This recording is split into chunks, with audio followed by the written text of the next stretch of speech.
मुंबई नाशिक महामार्गाला जोडणारा कसारा घाट धोकादायक बनत चाललाय आणि इथं सातत्यानं होणाऱ्या अपघातांमुळे हा आता मृत्यूचा सापळा बनतोय।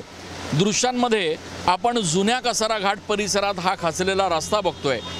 विशेष बाब म्हणजे गेल्या 3 पावसाळ्यांमध्ये याच ठिकाणी हा रस्ता खचला आणि सातत्यानं 3 वर्षांपासून या रस्त्याची डागडुजी नॅशनल हायवेच्या वतीनं केली जाते।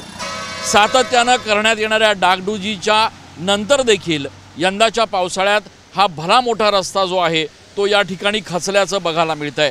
एवढंच नाही तर संपूर्ण कसारा घाट परिसरात संरक्षक कथडे जे आहेत ते देखील या ठिकाणी तुटल्याचं अनेक ठिकाणी बघायला मिळतंय।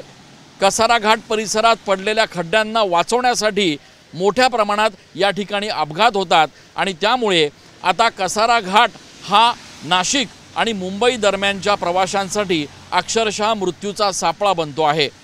एकीकडे मुंबई नाशिक महामार्गावर पडलेल्या खड्ड्यांना बुजवण्याचे आदेश मुख्यमंत्री एकनाथ शिंदे यांनी दिलेत, तर दुसरीकडे आता कसारा घाट जो सातत्यानं धोकादायक बनतोय आणि प्रवाशांसाठी अत्यंत मनस्तापाचा प्रवास सहन करणारा हा संपूर्ण परिसर बनतोय, त्या ठिकाणी देखील मुख्यमंत्र्यांनी लक्ष घालावं आणि अधिकाऱ्यांना आदेशित करावं अशा पद्धतीच्या अपेक्षा इथे ये-जा करणारे प्रवासी व्यक्त करतायत। कॅमेरा पर्सन आकाश शेवलेसह मी चंदन पूजाधिकारी TV9 मराठी।